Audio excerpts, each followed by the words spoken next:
अगदी जलद व अचूक बातम्यांसाठी पाहत रहा महामीडिया 24 सदैव तत्पर। करवीर तालुक्यातील भुयेवाडी येथील शेतकरी लक्ष्मण शामराव पाटील यांच्या शेतात विंधन विहिरीतून बोरवेल कोणत्याही इलेक्ट्रिक मोटारीशिवाय आपोआप पाणी बाहेर येत असल्याने परिसरात मोठी खळबळ उडाली आहे। निसर्गाचा हा आगळा वेगळा चमत्कार पाहण्यासाठी पंचक्रोशीतील नागरिकांनी मोठी गर्दी केली आहे। शेतकरी पाटील यांनी आपल्या शेतात पाण्याच्या शोधासाठी बोरवेल मारण्याचा निर्णय घेतला। तब्बल 600 फूट खोल खोदाई केल्यानंतर अखेर पाण्याचा स्रोत लागला। मात्र आश्चर्य म्हणजे पाणी लागल्यानंतर मोटार टाकण्याची गरजच उरली नाही।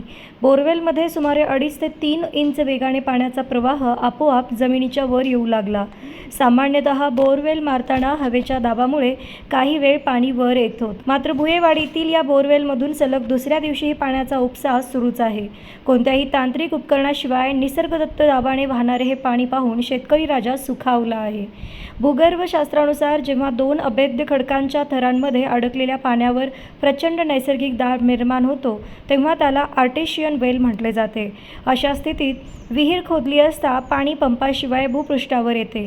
या अनोख्या घटनेची बातमी वाऱ्यासारखी पसरताच भुयेवाडीसह आसपासच्या गावातील लोकांनी हे कौतुक पाहण्यासाठी शेतावर धाव घेतली आहे।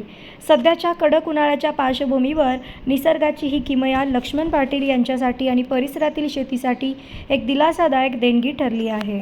तर मग चला सबस्क्राइब करायला विसरू नका महामीडिया 24 न्यूज चॅनलला। महामीडिया 24 सदैव तत्पर।